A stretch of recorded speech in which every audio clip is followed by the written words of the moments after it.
सांगतो दाखवू शकतो. हॅलो, थोडं पाणी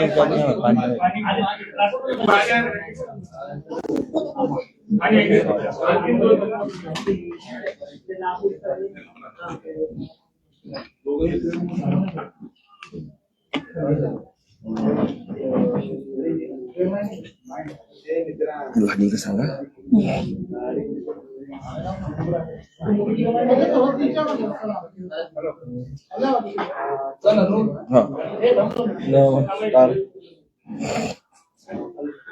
सायलेंट कर.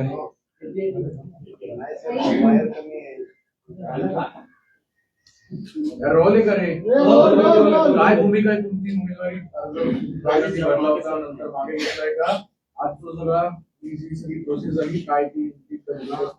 मी या सगळ्या प्रक्रियेमध्ये काही गोष्टी थोड्या सांगू इच्छितो. आमच्या दोघांचा विवाह झाला. दोघांची पक्षीय भूमिका तुम्ही सर्वांनी पाहिली. तुमच्या मीडिया प्रतिनिधींनी अतिशय प्रेम केलेलं आहे या सगळ्या संघर्षामध्ये. माझा संघर्ष 2 व्हीलर पासून इथपर्यंत तुम्ही पाहिला. हिचा संघर्ष बाकी महाराष्ट्रातल्या मीडियाने पाहिलाय. परंतु हे तो असं होत असताना आम्ही प्रत्येक जण प्रत्येक भूमिकेशी प्रामाणिक राहिलो. आणि सोशल मीडियाचा बळी जो असतो तो बळी आज माझी पत्नी ठरलेली आहे. ते कसं तर त्याचे व्हिडिओज मी तुम्हाला देऊ शकतो. जे शब्द माझ्या पत्नीचे नाहीत ते शब्द तिच्या तोंडामध्ये घातले गेले. आदरणीय देवेंद्रजी फडणवीसांविषयी आरक्षण मागतोय तुमची बायको नाही असं जे स्टेटमेंट केलं त्याचा ते हिचं नव्हतंच. माझ्या पत्नी पूजा जाधवचं नव्हतं, ते दुसऱ्यांचं होतं. ते दाखवलं गेलं. नंतर पहलगामच्या प्रक्रियेमध्ये जी काय प्रक्रिया केली त्या प्रक्रियेमध्ये त्यांनी चुकीचं केलं हे सगळं ते सांगल. परंतु ह्या सगळ्या प्रक्रियेमध्ये मला एक सांगायचंय की एक कार्यकर्ता म्हणून काय करून देऊ शकतो आणि कार्यकर्त्यांनी ठरवलं तर काय होतं हे या 2026च्या निवडणुकीमधनं मी पुणे शहराला दाखवून दिलेलं आहे. प्रभाग क्रमांक 1 मध्ये तयारी केली. प्रभाग क्रमांक 1 मधल्या माझ्या माता भगिनी माझे भाऊ या ठिकाणी आलेले आहेत. प्रभाग क्रमांक 1 मध्ये कुठल्याही पक्षाचा सर्वे बघितला तर त्या सर्वेमध्ये आम्ही प्लस होतो. तिथं काय समीकरणं झाली, निष्ठावंताला संधी दिली, आम्ही पक्षाचा निर्णयाचा स्वीकार केला. परंतु ज्या ज्या प्रभाग क्रमांक 1 मधल्या व्यक्तीनं, ज्या माय भगिनीनं, ज्या कार्यकर्त्यांना आमच्या पाठीशी उभे राहिले त्यांची कान धरून माफी मागतो. तुमची इच्छा त्या प्रभागातलं वातावरण आम्ही बदललं होतं, आम्ही लढणार होतो, आम्ही निवडून येतो. प्रभाग क्रमांक 1च्या वासियांची पहिल्यांदा आम्ही माफी मागतो. त्यानंतर दुसरी माफी मागतो आम्ही. माझ्या शेजारी हा जो बसलेला माझा भाऊ सुभाष चव्हाण दिसतोय, या सुभाष चव्हाणांची आणि आणखीन एक माझ्या भगिनी आहेत आदिती बाबर, त्या भगिनीची, त्याचबरोबर जे इच्छुक होते त्या सगळ्यांची मी माफी मागतो. पक्ष शिखर नेतृत्वानं माझ्या पत्नीला संधी दिली. माझ्या पत्नीनं ज्यावेळेस संधी दिली त्यावेळेस तो संघर्ष जो अतितटीचा निवडणुकीच्या कालावधीमध्ये चालला होता. रात्री 2 वाजता उमेदवारी फायनल होती. या भावासाठी आमच्या दोघांची समक्षात मीटिंग झाली. त्यांनी मोठं मन दाखवलं. सकाळी अखेरच्या दिवशी 11:30 वाजता उमेदवारी मिळाली. या भावाने स्वतः फोन करून सांगितलं मी थांबतो, संधी तुम्हाला घ्या म्हणून. कारण की त्या पद्धतीचं वातावरण मी प्रभाग 1 मध्ये केलेल्याचा इम्पॅक्ट 2 मध्ये तयार झाला होता. म्हणून 2 मधले 4 सीट आम्ही काढू शकतो. आणि ते जी सीट आहे, ती जी भूमिका आहे, एका राजकीय पक्षाच्या शहर प्रमुखाचा तो प्रभाग पडतो. त्या ठिकाणी 4हीचं वातावरण फिरलं होतं. त्या ठिकाणी सगळ्या गोष्टी घडल्या होत्या. तिथल्या विरोधकांची पायाखालची बाजू घसरल्यामुळं त्या ठिकाणच्या लोकांनी हे घडवलं. प्रथमतः याच बरोबरीनं आम्ही पॅनलमध्ये आल्यामुळे जो पॅनल स्ट्रॉंग झाला हे वातावरण झालं होतं. आम्ही बाहेर पडल्यामुळं आता तो पॅनल वीक होतोय का असं जे वातावरण झालंय, तर ते माझी पत्नी काय होणार आणि ती पुढे काय करणार हे तिच्या प्रक्रियेमध्ये समजून सांगाल. प्रभाग क्रमांक 1, प्रभाग क्रमांक 2 ज्यांनी ज्यांनी आम्हाला सहकार्य केलं त्यांची मी माफी मागतो. त्याचबरोबर आदरणीय छत्रपती संभाजी महाराज, महाराष्ट्राला अपेक्षा असेल की आज धनंजय जाधव काय बोलणार, धनंजय जाधवला विरोध झाला, त्या सगळ्या प्रक्रियेत मी तेव्हाही सांगितलं होतं मी छत्रपती संभाजीराजांसोबत आहे. एका घरांमध्ये 2 विचार असू शकतात, एका घरामध्ये 2 भूमिका असू शकतात. माझ्या पत्नीनं भारतीय जनता पार्टीची भूमिका स्वीकारली होती. मी छत्रपती संभाजी महाराजांसोबत होतो. मी आहे, राहील. मला जो विचार पटतो छत्रपती शिवाजी महाराजांचं हिंदुत्व, आणि जर त्या शिवाजी महाराजांच्या हिंदुत्वावरती भारतीय जनता पार्टी काम करत असेल तर मी स्वराज्यामध्ये सोबत आहे, स्वराज्यासोबत राहील. पण आपसूक कुठं ना कुठं तरी ती पॉझिटिव्ह वेव्ह च्या माध्यमातून आपण सहकार्याच्या भूमिकेत राहतो. देवेंद्रजींनी मराठा आरक्षणात काय केलंय, त्यांच्या सरकारने काय केलंय हा विषय बोलण्याचा इथं नाही, परंतु त्या सगळ्या भूमिका माझ्या पत्नीला माहिती आहेत. संभाजीराजेंनी मला या सगळ्या प्रक्रियेमध्ये जे काय मला त्रास दिला नाही किंवा मला जे काय सामावून घेतलं तिच्यासाठी मी पळत होतो, त्यावेळेस त्यांच्यावर जो काही प्रेशर होता तो त्यांनी सहन केला, मला समजून घेतलं, त्याबद्दल मी त्यांचे आभार मानतो. मी तुमच्याशी प्रामाणिक आहे महाराज साहेब, तुमच्याशी प्रामाणिक राहील. सविस्तर सगळी भूमिका पुढे सांगतील, परंतु संघ प्रक्रियेमध्ये देखील आमच्याविषयी चुकीचे मेसेज गेले. त्या चुकीच्या मेसेज मधले आमच्या खऱ्या प्रतिक्रिया समाजासमोर येण्यामध्ये आमचे बंधू तुषारजी दामगुडे यांनी मोठी भूमिका, त्यांच्या अनेक सहकार्यांनी भूमिका पार पडली. त्याबद्दल मी त्यांचं देखील आम्ही दोघं नवरा बायको आभार मानतो. तुम्ही खऱ्याच्या पाठीशी राहिलात, त्याचे पुरावे आपल्याकडे आहेत. ती पूजा तिच्या वक्तव्यामध्ये सांगेल. थँक्यू सर्वांची, कार्यकर्त्यांची मी माफी मागतो. हा लढा असाच चालू राहील. तुम्ही जे ताईच्या पाठीमागे राहणार, जे ताईच्या राहतील ते माझ्यासोबत आहेत, ते माझ्यासोबत राहतील. ताई, आजचा दिवस माझ्यासाठी खूप अवघड दिवस आहे. मला हे सगळं बोलत असताना माझा मागच्या 10-12 वर्षाचा संघर्ष आठवतोय. मी बीड जिल्ह्यातल्या गेवराई तालुक्यातल्या गोदाकाठच्या निरगाव या अत्यंत छोट्या गावामध्ये जन्मलेली मुलगी होते. माझ्या कुटुंबाला कुठलीही राजकीय पार्श्वभूमी नाही. माझे वडील साधे ग्रामपंचायतचे सदस्य सुद्धा नाही, पण मी जे शेतकऱ्यांसाठी काम करत होते त्याच्यामुळे मला वयाच्या 21व्या वर्षी पंचायत समिती सदस्य म्हणून त्या ठिकाणी निवडून दिलं गेलं. आणि मला शेतकऱ्यांच्या वेदना कळल्या, कारण की मी शेतकऱ्याच्या पोटची होते म्हणून. त्यानंतर मी शेतकऱ्यांसाठी अनेक आंदोलने केले. माझ्या वयामधल्या सगळ्याच मुली असतील ज्या वयामध्ये नटत फुटत असतात, त्या वयामध्ये मी हे सगळं बाजूला ठेवलं. सकाळी एकदा आयुष्यामध्ये आरशात पाहिलं की दुसऱ्या दिवशीपर्यंत मी आरशात सुद्धा पाहायचे नाही. पण शेतकऱ्यांसाठी मी माझं आयुष्य झोकून दिलं. आणि ऐन तारुण्यामध्ये 5 गुन्हे माझ्यावर अंगावर दाखल झाले आणि खूप कमी वयामध्ये मला न्यायालयाची पायरी चढावी लागली. हे प्रत्येक कार्यकर्त्यांच्या आयुष्यात होत नाही. मी हे सगळं जगडत असताना आणि संघर्ष करत असताना अनेक कार्यकर्ते पाहिलेत की ज्यांना मोठं होता येत नाही, पदापर्यंत जाता येत नाही, निवडणुकीच्या यंत्रणेमध्ये काम करता येत नाही, पण मी नेहमीच महिलांचा, शेतकऱ्यांचा, शेतमजुरांचा आवाज बुलंद करण्याचं काम केलं. माझ्या खूप कमी वयामध्ये मी पोलिसांच्या लाटाकाटा खाल्ल्या. अक्षरशः मी ज्यावेळेस माझ्यावर गुन्हे दाखल व्हायचे त्यावेळेस मी पोलीस स्टेशनला 5-5 तास 2-2 दिवस मी संडास बाथरूमच्या बाहेर झोपलेली आहे.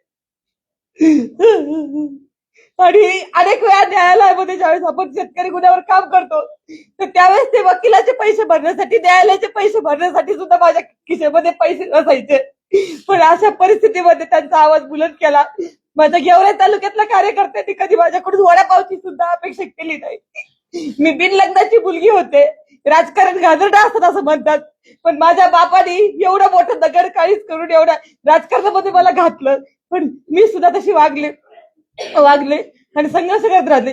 पुढे छत्रपती संभाजीराजांच्या आशीर्वादानं मराठा क्रांती मोर्चामध्ये आम्ही काम करत असताना संभाजीराजांनी आम्हाला एकत्रित आणलं आणि त्या ठिकाणी आमचं लग्न झालं. लग्नानंतर सुद्धा एकही दिवस नवीन नवरी म्हणून मी राहिले नाही. मी दुसऱ्या दिवशी प्रभागाच्या बाहेर पडले, त्यांच्या लोकांसाठी काम करायला लागले. पण हे सगळं करत असताना माणसाकडून चुका होतात. माझ्या आयुष्यामध्ये माझं पूर्ण आयुष्य शेतकरी विरुद्ध कारखानदार यांच्या संघर्षामध्ये गेलेलं आहे. आणि आज इथं मी खेड्यातली मुलगी शहरात आल्यानंतर 360 डिग्री मध्ये माझं आयुष्य पूर्ण चेंज झालेलं आहे. माझा लढा मागचा शेतकऱ्यांसाठी होता, पण या पुणे शहरामध्ये आणि या शहरामध्ये शेतकरीच नाहीत. तर ही मुवमेंट सगळी लक्ष घेण्यामध्ये माझ्याकडून काही चुका घडल्या असतील. लग्नानंतर आम्ही 20-23 दिवसानंतर काश्मीरला गेलेलो होतो. तिथं हल्ला झाला. अनेक आमच्यासारखे कपल त्या ठिकाणी रूम मध्ये बसले असतील, पण आम्हाला ते वेदना झाल्या. आमच्या रंगात रक्त चळवळ होती, संघर्ष होता. आम्ही घरातून बाहेर पडलो. महाराष्ट्रातल्या लोकांना प्रयत्न केले, त्यांना बाहेर काढलं, अनेकांना धीर दिला. आम्ही 8 दिवस तिथे थांबलो. लाल चौकामध्ये त्या ठिकाणी आंदोलन केलं. महाराष्ट्राचे मुख्यमंत्री आदरणीय देवेंद्रजी फडणवीस यांना व्हिडिओ कॉल केला. आणि ज्यावेळेस तो हल्ला झाला त्यावेळेस तो माझा व्हिडिओ व्हायरल झालेला तुम्ही बघतात. तो हल्ला झाल्यानंतर 1 तासामध्ये मी दिलेली ती प्रतिक्रिया होती. त्याच्यानंतर 2-4 तासामध्ये आम्ही जखमींना भेटलो. त्यांना मी विचारलं की काय परिस्थिती झाली. त्यावेळेस त्यांनी मला सांगितलं. त्यावेळेस देशभरामध्ये काहीच वातावरण नव्हतं या विषयाच्या संदर्भामध्ये. त्यावेळेस मी ती क्लिप दिलेली होती, कारण की मला असं म्हणायचं होतं की दहशतवाद्यांना आपल्या देशामध्ये कुठेतरी हिंदू मुस्लिम करायचंय आणि आपल्या देशाची एक अखंडता ही मोडून काढायची आहे. आणि म्हणून मी त्या ठिकाणी तसं म्हटले. परंतु नंतर 3 तासानंतर वातावरण बदललं, प्रतिक्रिया यायला लागल्या जखमींच्या. आणि त्यावेळेस कळालं की खरंच त्यांना धर्म विचारून मारलं आलेलं होतं. परंतु वरच्या लेवलला पक्षाच्या मोठ्या मोठ्या घडामोडी घडत असतात, त्याचा विक्टीम मी झाले. आणि त्यानंतर तो व्हिडिओ एवढा पसरला की नंतर मी भूमिका सांगितली माझी की हो, पहलगामचा आणि काश्मीरचा हल्ला हा फक्त धर्म विचारूनच झालेला आहे. परंतु मी ज्या पॉवरफुली ती भूमिका मांडली ती पॉवरफुली नंतर खाली जाऊ शकली नाही, कारण की मीडियाच्या माध्यमातून निगेटिव्ह गोष्टीला जेवढं पसरलं जातं तेवढं पॉझिटिव्ह गोष्टीला पडावा दिला जात नाही. आणि त्याचा विक्टीम मी झाले. आणि सोशल मीडियाच्या माध्यमातून त्याचा विक्टीम मी झाले. आणि त्याच्यामुळे ही सगळी घटना घडली. माझी भूमिका तिथपर्यंत पोहोचू शकली नाही. अनेकांना गैरसमज निर्माण झाले. आज पुन्हा मी प्रभाग क्रमांक 1 आणि 2 ची तयारी करत असताना सहन होत नाही की सामान्य घरचे मुलं की हे इथपर्यंत जातायत, लढतायत, उमेदवारी आणतात, हे अनेकांना सहन होत नाही. आणि त्याच्यामुळे प्रभाग क्रमांक 2 मधले जे काही पूर्वीचे उमेदवार असतील, आमचे विरोधक असतील, ज्यांना पिढ्यानं पिढ्या राजकारण करायचंय, त्यांना हे सहन होत नाही की 8 महिन्यामधून आलेली मुलगी इथं राहुलजींचं पण सांगायचं राहील. या 8 महिन्यामध्ये एखादी मुलगी येते, भारतीय जनता पार्टीची उमेदवारी मिळवते. त्यांनी पूर्ण प्रकारे प्रभाग क्रमांक 2 मधून निगेटिव्ह व्हिडिओ बनवले. त्याचबरोबर मी मराठा आरक्षण चळवळीमध्ये काम करत असताना त्यावेळेस आम्हाला राज्याचे मुख्यमंत्री आदरणीय देवेंद्र फडणवीसांना मराठा समाजाच्या भावना व्यक्त करण्याची संधी भेटत होती. मुंबईमध्ये पहिल्यांदा मराठा क्रांती मोर्चा झाला, त्यावेळेस मी वयाचे 20व्या वर्षी असेल. त्या समाजाच्या भावना मी मुंबईच्या त्या स्टेजवर मांडल्या. त्यावेळेस माझ्याकडून समाजाच्या भावनेच्या व्यतिरिक्त आदरणीय देवेंद्रजी फडणवीस यांच्याबद्दल खालच्या भाषेमध्ये एकही शब्द बोलला गेला नव्हता. पण कुणीतरी एक मुलगी होती क्रांती मोर्चातली, तिच्या तोंडातून असं वाक्य गेलेलं आहे की देवेंद्र फडणवीस साहेब, मी मराठा आरक्षण मागते, तुमची बायको मागत नाही. तर हे वाक्य माझ्या तोंडातील नाही, हे वाक्य कुणीतरी इतर मुलीने बोललेलं आहे. परंतु आज ते माझ्या तोंड घशी पाडलेलं आहे. आणि हे मीच बोलला सांगते, मी वारंवार सांगतेय की हे वाक्य माझं नाही, मी व्हिडिओ रिलीज करते. परंतु ही जी प्रभागातली टीम आहे विरोधकांची ट्रोलर्स करणारी, ही मोठ्या प्रमाणामध्ये फैलावत चाललेली, ह्याचा विक्टीम, ह्याचा बळी मी आज ठरलेलं आहे. मला सगळ्यांना एकच विनंती करायची की सामान्य कुटुंबातून येऊन हे करणं. राहुल गांधींचा एक फोटो माझ्यासोबत व्हायरल होतोय आणि मी कुठेतरी त्यांच्या मुवमेंटमध्ये आहे आणि भाजपमध्ये मला एंटर केलं असं पण पसरवलं जातंय. मी शेतकरी संघटनेत काम करत होते. राहुल गांधींचा व्हिडिओ बघा, आज पण माझ्या छातीला शेतकरी संघटनेचा बिल्ला आहे आणि मी त्यांच्याकडे घेऊन कापूस घेऊन गेलेले. माझ्या गावाकडून मी एसटीने राहुल गांधींना भेटण्यासाठी पोहोचले होते, कारण की ते मराठवाड्यात आलेले होते. एसटीने पोहोचून सकाळी 5:30 वाजता मी त्यांना गाठलं होतं आणि त्यांना सांगितलं होतं की आयात निर्यात धोरण हे कापसाचं बदललं पाहिजे, त्याच्यावर काम झालं पाहिजे, तर शेतकऱ्यांना कापसाला न्याय भेटेल, शेतकऱ्यांना भाव भेटेल. परंतु आज ते कापूस वगैरे सगळं सोडून दिलंय त्यांनी. फक्त त्यांनी काहीतरी व्हिडिओ व्हायरल करायचा, एखादं कुणाला तरी भेटतं, अशी खूप मोठी गँग मला वाटतं देशभरामध्ये झाली. याचं व्हिक्टीम सामान्य घरचे मुलं होतात. एक तर कार्यकर्ता कुणी आपल्या सामान्य घरात लढणारा तिथपर्यंत पोहोचत नाही. तिथपर्यंत पोहोचून धनाभाऊंचं लग्न झालं आणि त्याच्यानंतर मी तिथपर्यंत पोहोचू शकले. त्यांच्या आशीर्वादानं आणि त्यांच्या सगळ्या आजपर्यंतच्या केलेल्या कामामुळे मी तिथपर्यंत पोहोचू शकले. परंतु आणि सगळ्या सहकार्यांमुळे, धनाभाऊंना ज्यांनी आजपर्यंत सहकार्य केलं त्यांच्यापर्यंत मी आज पोहोचू शकले. परंतु हे सगळं मोडीत काढण्यासाठी त्यांनी हे षडयंत्र केलेलं आहे. मला माहिती आहे की भारतीय जनता पार्टीने मोठ्या मनाने मला या प्रक्रियेमध्ये स्वीकारलं होतं. आणि ज्यावेळेस आपलं लग्न होतं त्यावेळेस हिंदू धर्म संस्कृतीमध्ये आपण पतीला देव मानतो. त्या ठिकाणी मी त्यांना देव मानून त्यांनी घेतलेला निर्णय हे त्यांच्या दोघांनी एकत्रितपणे विचार करून आम्ही भारतीय जनता पार्टीची पूर्ण आचारसंहिता असेल, त्यांचे नियम कानून असतील किंवा त्यांची एक ठेवण असेल, ती सगळी समजून घेऊनच मी भारतीय जनता पार्टीमध्ये प्रवेश केला होता. नेत्यांनी सुद्धा माझ्यावर विश्वास ठेवला आणि त्यांनी अनेक पक्ष देत नसतील उमेदवाऱ्या, परंतु भारतीय जनता पार्टीने माझं काम बघून, सर्वे बघून मला त्या ठिकाणी उमेदवारी दिली होती. असं इतर पक्षामध्ये होताना दिसत नाही. मी त्यांचे खूप खूप आभार मानते. परंतु कुठल्याही सामान्य कार्यकर्त्याचा जो 8x10च्या खोलीमधून येतो, धनाभाऊंचं 2017च्या पूर्वीचं आयुष्य बघा तुम्ही. 8x10च्या खोलीमध्ये धनाभाऊ मोठे झालेले आहेत.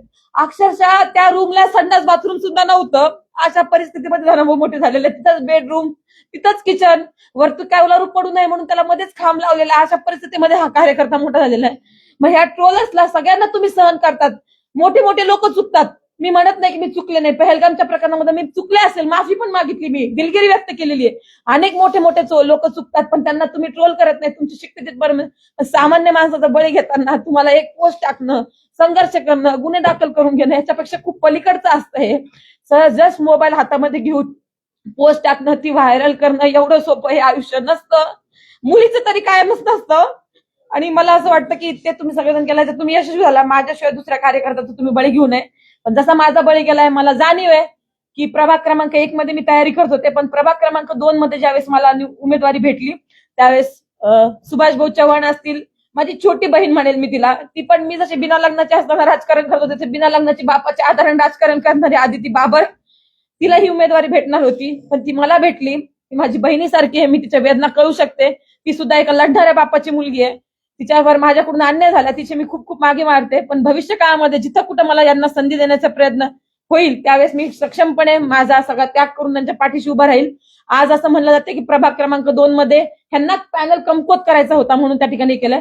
पण मला त्या प्रत्येकाला सांगायचंय, मग राहुल दादा जाधव असतील, सुधीर वाघमोडे असतील आणि त्याचबरोबर आमच्या रेणुकाताई चलवादी असतील, या सगळ्यांना प्रभाग क्रमांक 2 मधल्या नागरिकांनी उचलून धरलं पाहिजे, यांच्या पाठीशी उभं राहिलं पाहिजे आणि यांना 15 तारखेला कमळ या चिन्हावर मतदान केलं पाहिजे.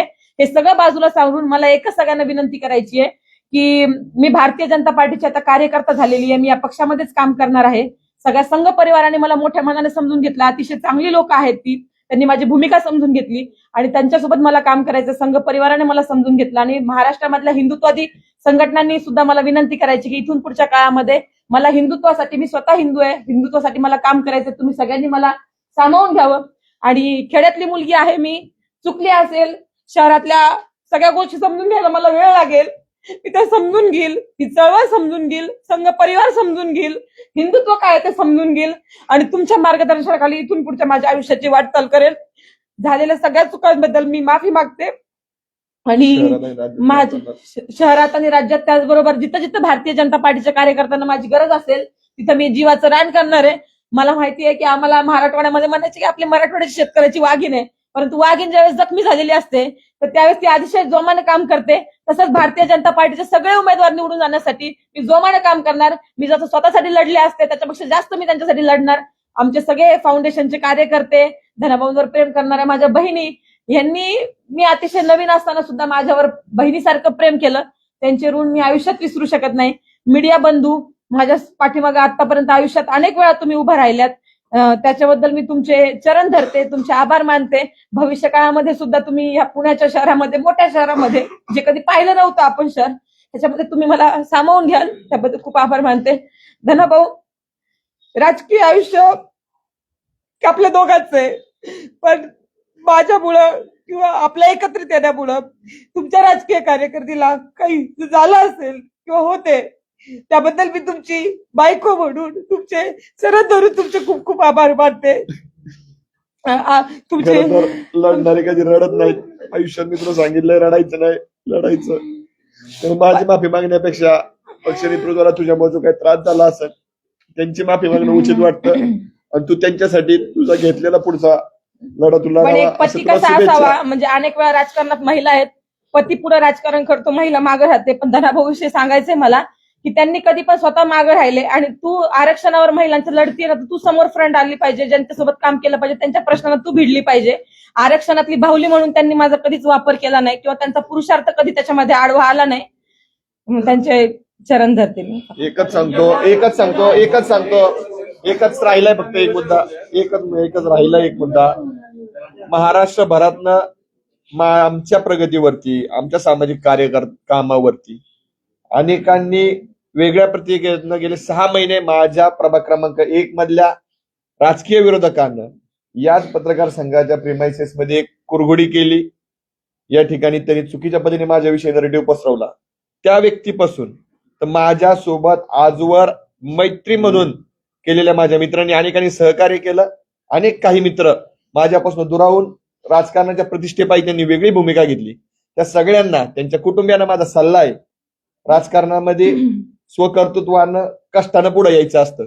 कोणाला तरी मिळालेलं हिरावून घेण्यासाठी, कोणाला तरी मिळतंय म्हणून त्यांना बदनाम करण्यासाठी, कोणाची सुपारी घेऊन किंवा गट्स नसताना राजकारणामध्ये पुढे येऊन कोणाला संपवण्याचा प्रयत्न करू नका. थोड्या वेळासाठी आज झोपताना तुम्ही आनंदी झोपाल, परंतु ईश्वर नियतीचा नसेल तरी तुम्हाला माफ करणार नाही.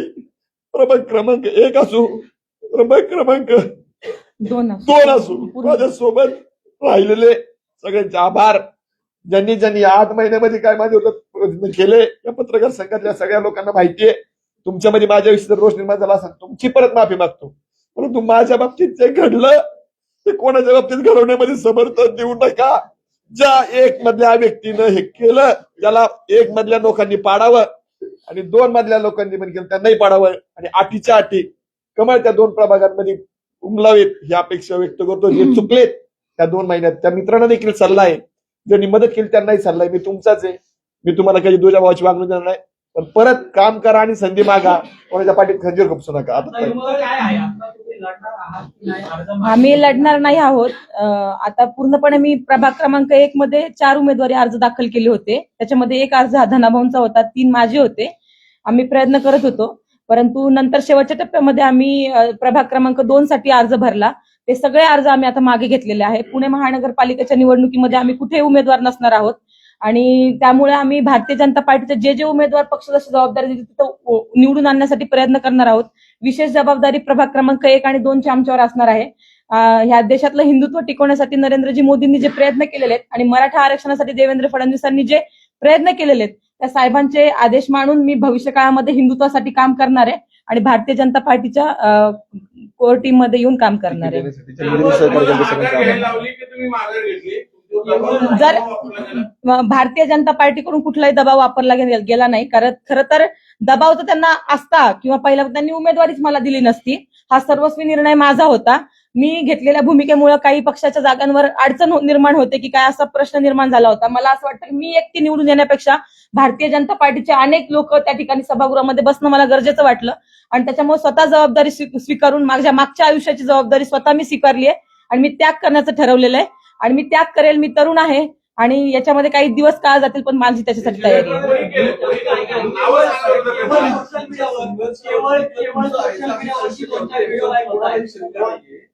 परत म्हटलं की तुम्ही सगळं ट्रोलर्स वरती टाकताय. आता इतकं संघर्ष काय याच्यावरती कोणाला शंका नाही. विषय असा आहे की ज्या पक्षाने तुम्हाला आता माघार घ्यायला लावली त्या पक्षात गेले 15, 20, 25 वर्ष कार्यकर्ते काम करतायत. ज्यावेळी त्यांना तिकीट मिळत नाही आणि 1-1.5 वर्षापूर्वी पक्षामध्ये आलेल्या व्यक्ती तिकीट मिळतं त्याचा रोष दिसतो. हा मूळ मुद्दा आहे. नाही, खरं तर भारतीय जनता पार्टीने ही आपल्याला उमेदवारी दिली होती. त्याच्यानंतर सर्वस्वी निर्णय हा माझ्यावर होता की काय करायचं काय नाही. तो आम्ही कुटुंबाने एकत्रित बसून आणि मला वाटतं कुटुंबाने नाही घेतला, आम्ही दोघांनी तो निर्णय घेतला. त्याच्यामध्ये कुठल्याही प्रकारचा दबाव आमच्यावर नव्हता. भारतीय जनता पार्टीने लढण्यासाठी आणि तो पॅनल स्ट्रॉंग होण्यासाठीच आम्हाला उमेदवारी दिलेली होती. त्याच्यामुळे त्यांच्यावर कुठलाही रोष नाही, दबाव नाही. परंतु मी त्यांचे खूप आभार मानते की 41 जणांचे तिकीट चांगल्या लोकांचे त्या ठिकाणी कापले गेलेले आहेत. तरी पण भारतीय जनता पार्टीने आमच्या कामावर विश्वास ठेवला, आमच्या दोघांवर विश्वास ठेवला. त्यांचे आभार आहेत आणि ते आभार मी आयुष्यभर विसरू शकत नाही. त्यांचे खूप खूप आभार. सोशल मीडियावरती 2-4 व्हिडिओ व्हायरल होत आहेत किंवा एखादा नेरेटिव्ह सेट केला जातोय असं तुमचं म्हणणं आहे आणि त्यामुळे तुम्ही उमेदवारी मागे घेताय. कदाचित मतदानरूपी मतदारांनी वेगळा कौल दिला असता, सोशल मीडियावरच्या गोष्टी वेगळ्या असतील आणि मतदान करताना लोक विचार वेगळा करत असतील. इतकी घाईघाईनी उमेदवारी अर्ज का मागे वाटला तुम्हाला? नाही, खरं तर हा जो निर्णय होता तो मला का घ्यावा वाटला, कारण की प्रभाग क्रमांक 2 मध्ये तशी कंडिशन नव्हती. मी निवडून येणार होते, आमचे 4ही सीट निवडून येणार होते. प्रभाग क्रमांक 1 मध्ये सुद्धा तशी कंडिशन होती. परंतु आज आपण बघतोय की नरेंद्रजी मोदी जे निवडून आले देशामध्ये त्याच्यामध्ये सोशल मीडियाचा मोठा प्रभाव होता.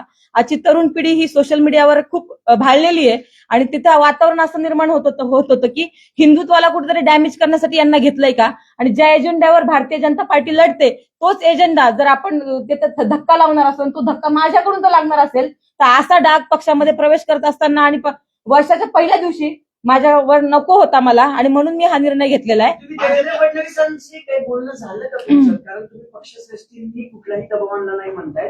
अर्ज मागं घेणं खूप मोठा निर्णय आहे. मी 65 जणांना उमेदवारी दिली त्यातला तुम्ही अतिशय काही बोलणं झालं का वरिष्ठांशी काही बोलणं? मी अतिशय मोठ्या मनानं सांगतो, जरी पक्षीय प्रक्रिया वेगळी असली तरी तुम्हाला सर्वांना सर्वश्रुत आहे. आमच्या विवाहाला देवेंद्रजी होते, आमच्या विवाहाला शरदचंद्रजी पवार होते, आमच्या विवाहाला विरोधी पक्षनेते दानवे साहेब होते आणि असंख्य मंत्री होते. हे सांगायचं कारण असं की माझे अनेक राजकीय नेते मंडळींसोबत चांगले संपर्क आहेत.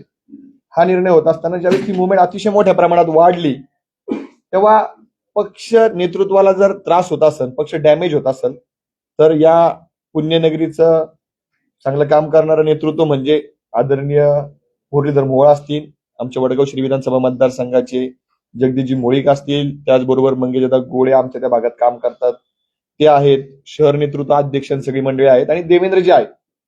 या सगळ्या लोकांना स्वयंप्रेरणेनं आम्ही सांगितलं की आज रोजी तशा पद्धतीचा मेसेज माझ्याकडे आहे.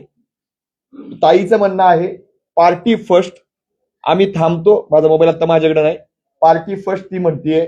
देवेंद्रजी तुमच्या चेहऱ्याला आमच्यामुळे जर डाग लागत असेल, टॅग करणाऱ्या व्यक्तींना ते देवेंद्रजी आणि मुरलीधर मोहोळ या 2 लोकांनी निर्णय घेतला का म्हणून त्यांना टार्गेट केलं.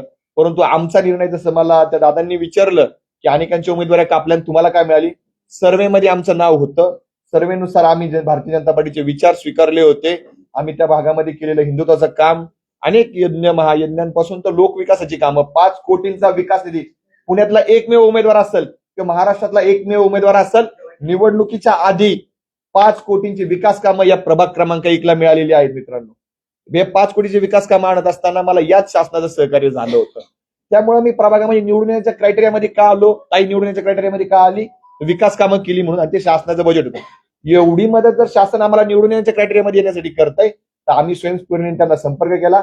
आम्ही त्यांना सांगितलं, आजही त्यांनी तुझ्या चुकीच्या व्हिडिओ व्हायरल करतात, ते चुकीचं घडतंय हे मला माहितीये, तुम्ही निर्णय घ्याल तो आम्हाला मान्य असेल असं पक्ष नेतृत्वाने सांगितलं. पण स्वतः मी एक पत्नी कशी असावी, दुसऱ्यांवर अन्याय होऊ नये म्हणून माघार काय घ्यावी, हे या वाघिणीने दाखवलंय.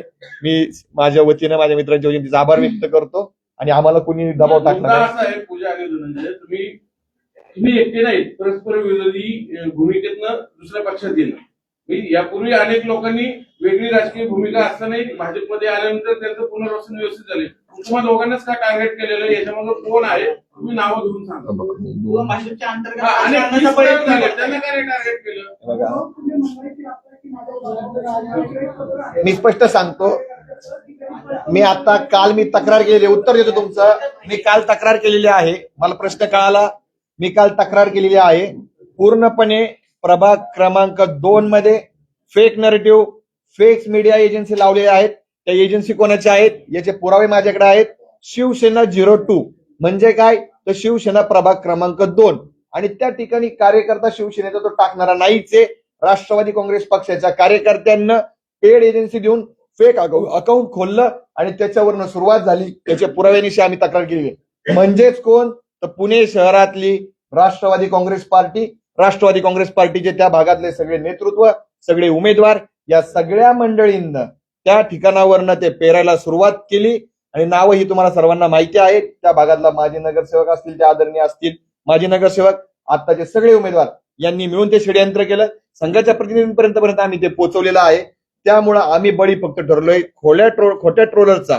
परंतु कोणते ट्रोलर्स, तर प्रभाग क्रमांक 2चे. आणि त्यानंतर जसं पूजानी सांगितलं की तिची भूमिका पहिली गेली, दुसरी गेली नाही.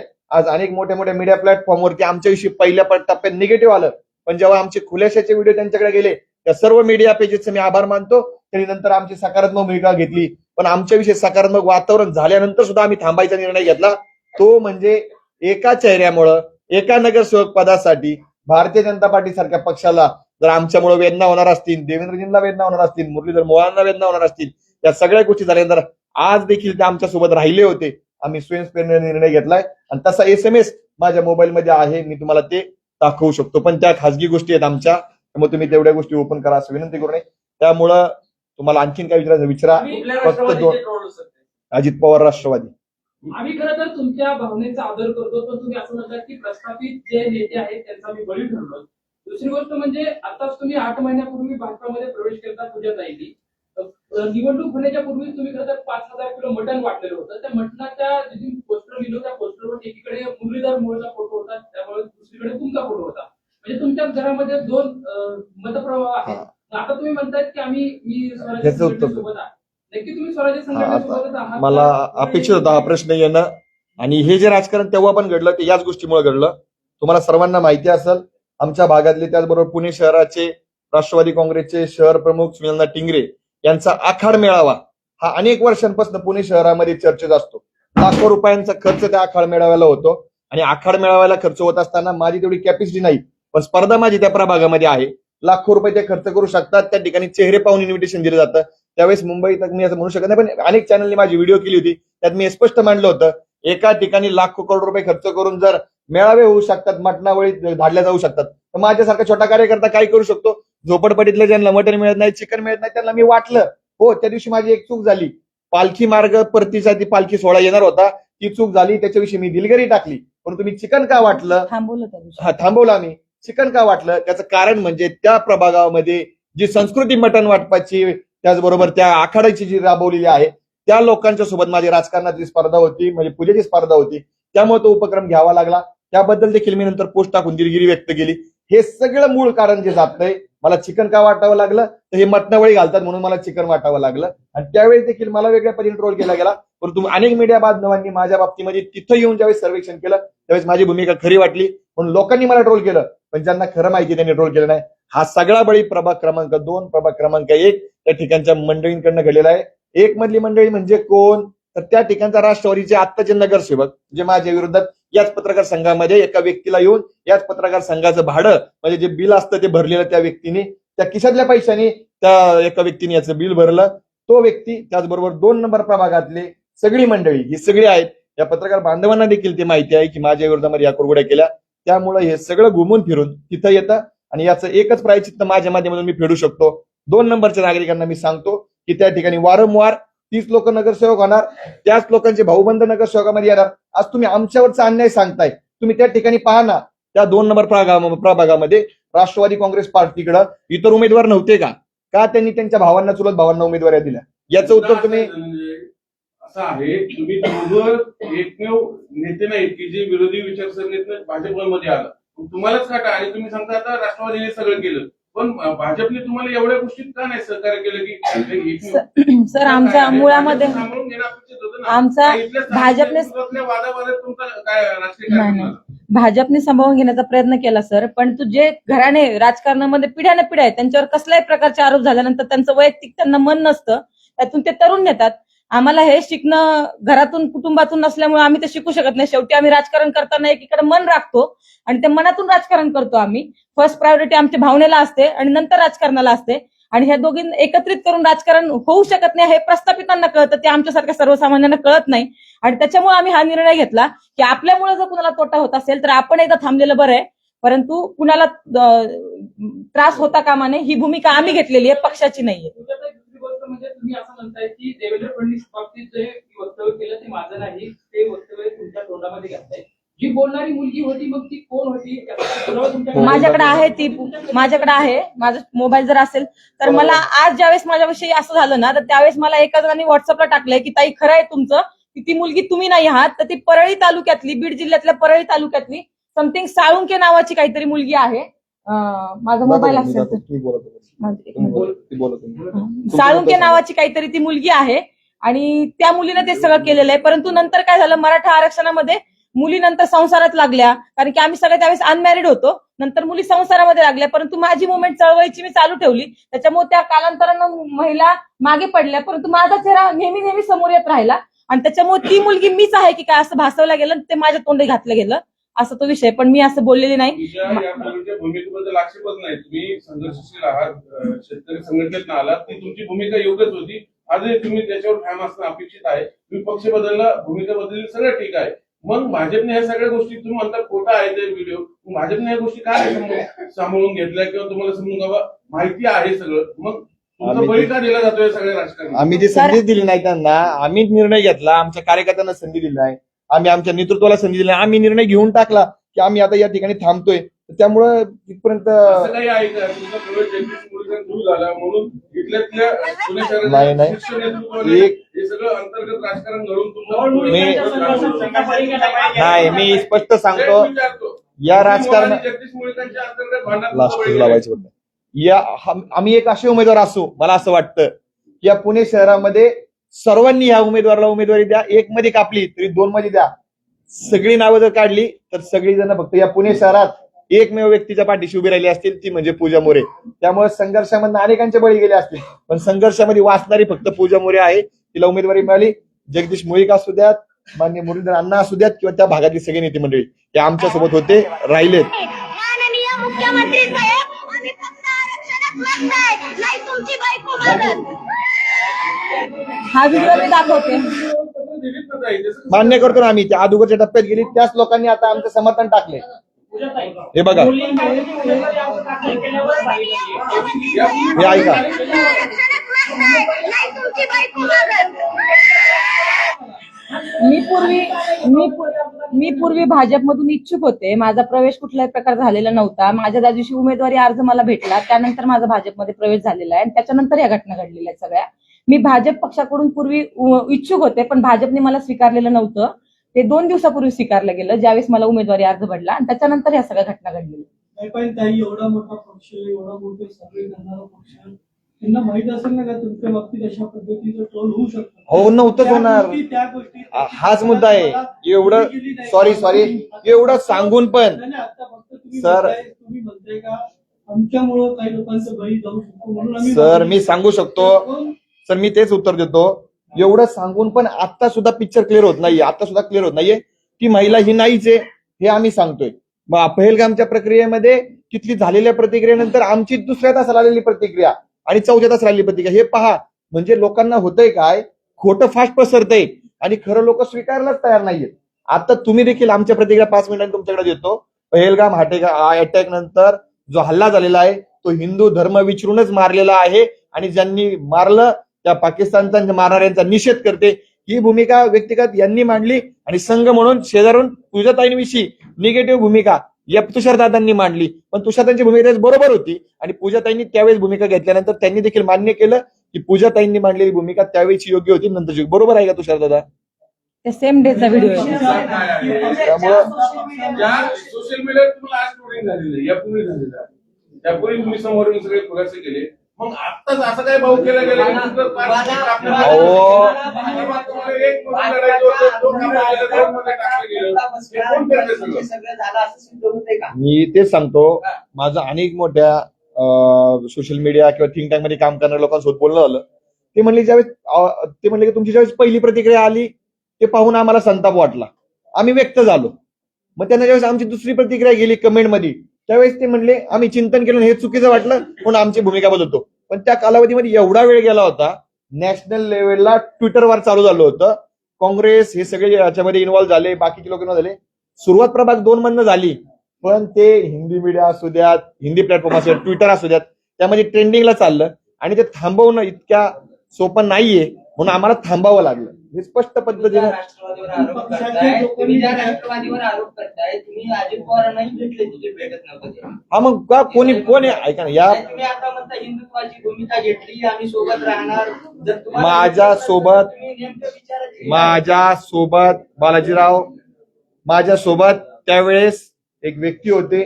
आम्हाला जर उमेदवारी मिळत नाहीये तर त्या व्यक्तीला उमेदवारी मिळावी अशा प्रक्रियेच्या त्या ठिकाणावरती आम्ही गेलो होतो. त्या व्यक्तीलाही मी तुम्हाला भेटून देईल.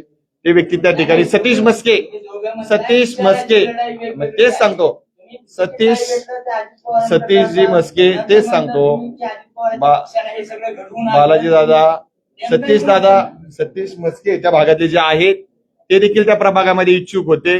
आम्हाला ज्या व्यक्तीनं आमचं तिकीट कापलं राष्ट्रवादी काँग्रेसच्या त्या व्यक्तीला उमेदवारी मिळू नये आणि सतीश मस्के हे त्या भागातला प्रामाणिक कार्यकर्ता आहे राष्ट्रवादी काँग्रेसचा, त्यांना संधी मिळावी अशा पद्धतीची भूमिका मी घेऊन गेलो होतो. ते मी नाकारत नाही. ते का गेलो होतो तर मला जास्त बोलायला लावू नका. याच पत्रकार संघातनं काही पत्रकारांनी माझा खुलासा न घेता माझ्या विरोधामध्ये बातम्या लावल्या होत्या आणि त्याचा आतापर्यंत प्रायश्चित्त आलेलं आहे. सतीश मस्केंसोबत तुम्ही बोलू शकता. तुम्ही खुलासा द्यायचा, लगेच द्यायचा. तुम्ही म्हणता 15 दिवसांना घ्या. स्पष्ट नाही घ्या.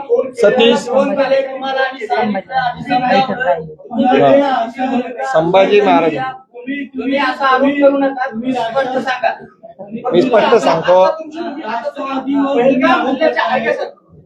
पहिलगाम हल्ल्याच्या बाबतीत तुमची आता भूमिका काय? तेव्हा तुम्ही सोशल मीडियावर सांगितलं होतं, तुम्हाला आता काय वाटतं पहिलगाम हल्ल्याविषयी? आता म्हणजे काय वाटतं? बालाजी दादा आणि दादा आता पण मी सांगतो आमची स्पष्ट भूमिका आहे. पहलगाम अटॅकच्या दिवशी आम्ही प्रसिद्धी माध्यमांवर सांगितलं होतं दोघांनी पण हिंदू धर्म विचारून गोळ्या मारलेल्या आहेत आणि ते चुकीचं आहे. आम्ही त्याचा निषेध करतो. या सगळ्या प्रक्रियेमध्ये तुम्ही सर्व प्रसार माध्यमांच्या प्रतिनिधींनी पुणे शहरातल्या महाराष्ट्रातल्या माझ्यावरती जे उपकार केलेत त्या उपकारामुळे मी या ठिकाणी आहे. तुमच्याविषयी माझा कुठलाही राग, लोभ, चूक नाही. मी तुमच्याविषयी काही बोललो असेल तर आत्ताही परत माफी मागतो. त्याविषयी माफी मागितली होती. तुम्ही आम्हाला पदरात घ्यावं, आम्हाला सेवा करायची आहे. आम्ही या निवडणूक प्रक्रियेतनं माघार घेतलेली आहे, परंतु पुणेकरांची सेवा आम्ही चालू ठेवणार आहे.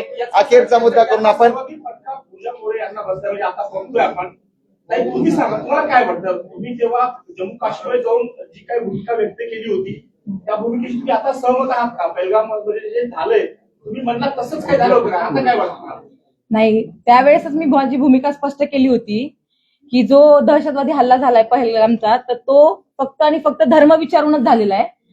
परंतु ज्यावेळेस तो हल्ला झाला त्याच्यानंतर पहिल्या 1 तासामध्ये आम्ही तिथे होतो. त्यावेळेस ती माझी जी प्रतिक्रिया आलेली होती त्या प्रतिक्रियेमध्ये मला असं सांगितलं गेलं होतं किंवा तसं वातावरण होतं की आपल्या देशामध्ये 2 विभाग झाले पाहिजे म्हणून दहशतवादी वेगवेगळ्या पद्धतीचे प्रयत्न करतायत. म्हणून मी तिथं प्रतिक्रिया दिली होती की असं काही व्हायला नाही पाहिजे, आपला देश हा अखंड राहायला पाहिजे. पण ज्या वेळेस आपल्या पुण्यातले काही लोक तिथं होते आणि त्यांना मारलं गेलं त्यावेळेस मी त्यांना स्वतः जाऊन भेटले. त्यावेळेस त्यांनी सांगितलं की हो, की आपल्याला हिंदू म्हणूनच विचारलंय. त्यावेळेस मी माझी लगेच प्रतिक्रिया दिली होती की हो, पहलगामचा जो अटॅक झालेला आहे तो हिंदू म्हणून आणि धर्म विचारूनच झालेला आहे. माझी ती भूमिका त्यावेळेस सुद्धा होती, ती भूमिका आज पण आहे आणि ती उद्या पण राहणार आहे. आणि त्याच्यामुळे माझी ही भूमिका तुमच्या माध्यमातून सगळ्यांपर्यंत जावी असं मला वाटतं. आणि ती त्यावेळेस सुद्धा मी मांडली होती, पण त्याला जास्त व्हायरल केलं नाही लोकांनी. धन्यवाद. तुम्ही शेतकरी चळवळीत काम केलेलं आहे. शरद जोशी म्हणायच्या देशात भारत आणि इंडिया 2 प्रवर्ग आहेत. तुम्ही खेड्यातून शहरात आल्या, अजूनही शहर खेड्यातल्या मुलींना स्वीकारत नाही असं वाटतंय का? आणि विशेषतः भारतीय जनता पक्ष नाही, स्वीकारणार नक्की. मी इथे आल्यानंतर तुम्हाला सांगते, आज शहरातल्या महिलांच्या डोळ्यामध्ये माझ्यासाठी पाणी आहे आणि मी खेड्यातली मुलगी आहे म्हणून पाणी आहे त्यांच्या डोळ्यामध्ये. प्रत्येकाची ती नाळ असते, ती माझी नाळ आहे. आणि त्याच्यामुळे मला असं वाटतं की तुझा भाव माझ्या प्रभाग क्रमांक 1 मध्ये झाला नाही. आज ज्यावेळेस मला उमेदवारी नाकारली त्यावेळेस ज्या महिलांचं पूर्ण आतापर्यंतचं आयुष्य हे शहरामध्ये गेलेलं आहे त्यांच्या सगळ्यांच्या डोळ्यामध्ये पाणी आहे. मागं पण त्यांच्या डोळ्यामध्ये पाणी आहे. आता सुद्धा प्राणी त्याच्यामुळं उलट ही जी दरी निर्माण होती, शरद जोशी साहेब सांगतात, ही दरी कमी करण्याचं काम भविष्य काळामध्ये मला करायचंय. शहरातला माणूस हा खेड्यामध्ये गेलाच पाहिजे, खेड्यातला माणूस सुद्धा शहरामध्ये गेलाच पाहिजे. आपण माणसं आहोत शेवटी आणि ती एकत्र आलीच पाहिजे असं मला वाटतं आणि ते करण्याचं काम आहे. देशात बघून तुम्हाला तिकीट नाकार तुम्ही असे मागे घ्यायला लावतो, त्या भाजपसोबत जाण्यात तुमचा राजकीय निर्णय तुम्हाला असं वाटत नाही? आम्हाला आम्ही एवढ्या वेळेस सांगतोय, आम्ही निर्णय आम्ही घेतलाय. भाजपने उमेदवारी दिली, आमच्या अर्धवट भूमिका गेल्यात, त्यानंतर हे झालंय. त्यामुळं आता आमचे बरेच सगळे मुद्दे वारंवार आम्ही पूर्ण केलेले आहेत. तुम्ही जे सहकार्य केल्याबद्दल धन्यवाद, आभार व्यक्त करतो. 2014 मध्ये भारतीय जनता पक्षाने ट्रोलरची गँग ही सगळी बाजारात उतरवली होती. त्याच ट्रोलर गँगचा बळी भारतीय जनता पक्षाला बसलाय का? आणि नाही, बळी नाही. भारतीय जनता पार्टीचे जे काही सर्व सीट निवडून येणार होते त्याच्यापेक्षा जास्त येतील आणि त्याच भारतीय जनता पार्टीसाठी पूजा ही पुणे शहरात सगळीकडे काम करताना दिसेल. धन्यवाद. विकासाचं धोरण काय असणार आहे? तुमच्याकडे पद नसणार आहे, नगरसेवक पद नसणार आहे, बाकीचं काही नसणार आहे. पक्षाचं निवडणुकीतून तुम्ही माघार घेतली आहे. आता विकासाचं धोरण काय असणार आहे तुमचं? लढताना 2 प्रकारे आपण लढू शकतो. विकासात्मक सभागृहामध्ये जाऊन लढाई लढू शकतो आणि नाहीतर जनसामान्यामध्ये जाऊन त्यांचे प्रश्न आपण मांडत राहू शकतो. त्याचे विविध माध्यम आहेत. प्रत्येकच लढणारा कार्यकर्ता काही सभागृहात जातो अशी काही गोष्ट नाहीये, परंतु तो त्याच्या पद्धतीने लढत राहतो. तर आमच्या असणाऱ्या अंतर्भूत कौशल्याचा वापर करून आम्ही तिथल्या जनतेला न्याय देण्याचा प्रयत्न करू. मग ती लढाई एक वेळेस रस्त्यावरची असेल तर रस्त्यावरची लढू, ती सभागृहातली असेल तर सभागृहातून आमचा पिंड आम्ही सोडणार नाही. आणि 5 कोटी निवडून येण्याच्या आधी नाही शब्द वगैरे 5 कोटी बजेट आम्ही निवडून येण्याच्या आधी आणलं होतं. प्रभाग 1 आणि प्रभाग 2 मध्ये मिळून 10 कोटी पुढच्या पंचवार्षिकला नगरसेवक झालो नाही तरी पहिल्या वर्षात आणू, हा शब्द या ठिकाणी देतो आणि थांबतो. धन्यवाद. जय हिंद, जय महाराष्ट्र.